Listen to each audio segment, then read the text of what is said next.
کبھی کبھار ایسے کچھ لمحات تاریخ کو ہلا کر رکھ دیتے ہیں۔ 17ویں صدی روم میں 50 سال تک جولیا ٹوفانا نامی عورت نے آکوا ٹوفانا میک اپ کریم سے کامیاب بزنس چلایا جو صرف ہونے والی بیوہ عورتوں کو بیچا گیا۔ ہونے والی بیوائیں؟ یہ کیا تھا؟ آکوا ٹوفانا جو 600 مردوں کے قتل کا باعث بنا، جس نے اس زمانے میں روم کو ہلا کر رکھ دیا۔ جولیا کون تھی اور یہ کرنا اس کی مجبوری تھی یا شوق؟ جانیے آج اس ویڈیو میں۔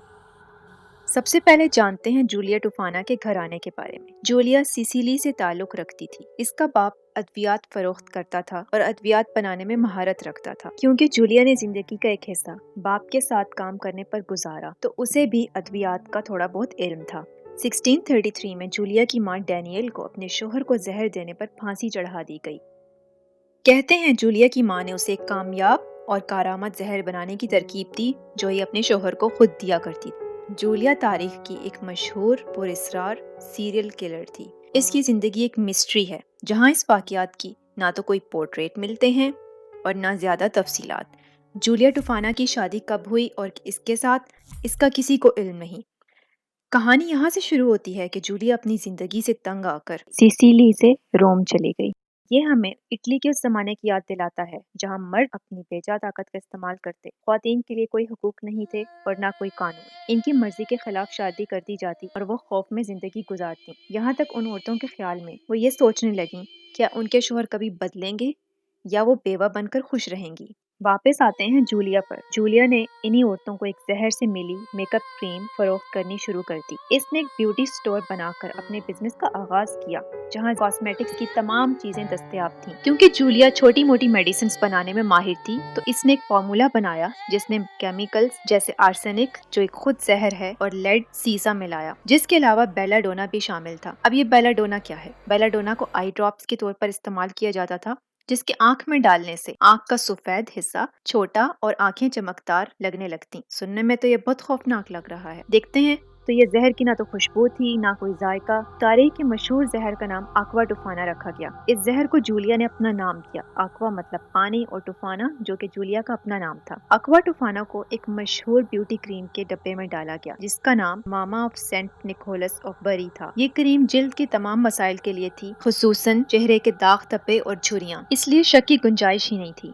جولیا کے بیوٹی سٹور میں کاسمیٹکس کی تمام چیزیں دستیاب تھیں اور سامنے فروخت ہوتی تھیں اور آکوا ٹوفانا کی فروخت کا کوئی ریکارڈ نہیں تھا۔ جولیا اور اس کی ملازمین عورتیں صرف ان کو فروخت کرتی جو حالات کی مجبور ہوتی۔ آکوا ٹوفانا صرف ان کو فروخت کیا جاتا جس پر جولیا اور اس کے گینگ کو مکمل بھروسہ ہو کیونکہ وہ پکڑے تو نہیں جانا چاہتی تھی۔ فروخت سے پہلے ایک مکمل بیک گراؤنڈ چیک ہوتا۔ جولیا کی ہدایات کے مطابق آکوا ٹوفانا ایک سلو پوائزن تھا۔ ہدایات کے مطابق آکوا ٹوفانا کو چند قطرے ملا کر سوپ میں دیا جاتا۔ پہلے چند قطروں سے سردی اور زکام کی علامات ہوتی اور تیسری خوراک سے وومیٹنگ، ڈائریا یعنی پیٹ میں درد شروع ہو جاتا۔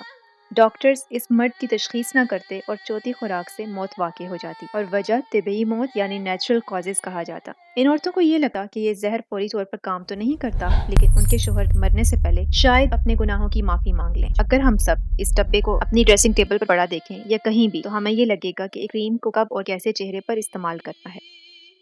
جولیا کو یہ خیال آیا کہ آکوا ٹوفانا کی ری برانڈنگ کی جائے۔ ری برانڈنگ سے مراد اس نے آکوا ٹوفانا کے ڈبے پر استعمال کی ہدایات بھی لکھ دیں۔ آکوا ٹوفانا ایک کامیاب پروڈکٹ ثابت ہوا اور یہ راز کئی دہائیوں تک فاش نہ ہوا۔ مگر اب وہ دن آ گیا جو جولیا کے لیے اچھا ثابت نہیں ہوا۔ ایک عورت آکوا ٹوفانا کو خرید کر گھر گئی اور جب اس کا شوہر سوپ پینے لگا تو اس بیچاری عورت کو اپنی غلطی کا احساس ہونے لگا۔ یہ بھاگ کر گئی اور اپنے شوہر کے سامنے پڑا ہوا سوپ پھینک دیا۔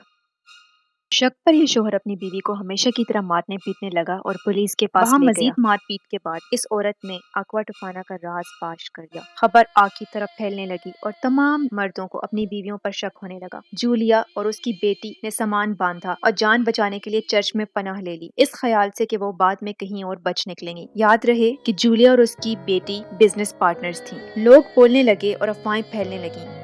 کسی نے یہ بتایا کہ جولیا نے شہر کے پانی کو آلود کر دیا ہے، کوئی یہ کہتا کہ جولیا کالا جادو کرتی ہے۔ تو اب چرچ کے باہر تمام لوگ جمع ہونے لگے۔ جولیا اور اس کی بیٹی کو حراست میں لے لیا گیا۔ جولیا کی ڈائری بھی ضبط کر لی گئی اور اسے تمام کلائنٹس کے نام نکالے گئے اور انویسٹیگیشن میں شامل کیا گیا۔ 1659 میں جولیا اور اس کی بیٹی کو پھانسی دے دی گئی اور ان کی لاش کو اسی چرچ کی دیوار پر پھینکا گیا جہاں انہوں نے پناہ لی تھی۔ جولیا کے کچھ ملازمین اور کلائنٹس کو بھی پھانسی دی اور کچھ بچ نکلی۔ کہا یہ جاتا ہے اس زہر سے 1639 1633 سے 1651 میں 600 سے زائد مردوں کا قتل کیا گیا، لیکن جتنے منہ اتنی باتیں۔ آج تک اس واقعے کا نہ پتہ چل سکا۔ کوئی یہ کہتا ہے کہ یہ صرف ایک لوک کہانی ہے اور جولیا کے مرنے کے بعد بھی اکوا ٹوفانا فروخت ہوتی رہی۔ 1791 میں ایک اوپرا کمپوزر موزارٹ بیمار پڑ گیا اور وہ اس بات پر قائم رہا کہ اس کو کسی نے اکوا ٹوفانا دیا ہے، لیکن بعد میں اس کی بیمار ہونے کی وجہ خراب کھانا نکلا۔ اگر ان مظلوم عورتوں کے لیے کوئی قانون نہ ہو اور اگر ہو بھی تو اس پر عمل نہ ہوتا ہو تو ان کو کیا کرنا چاہیے؟ اگر آپ ایسے ہی مزید واقعات سننا چاہتے ہیں تو ہمیں اپنی رائے سے آگاہ کریں۔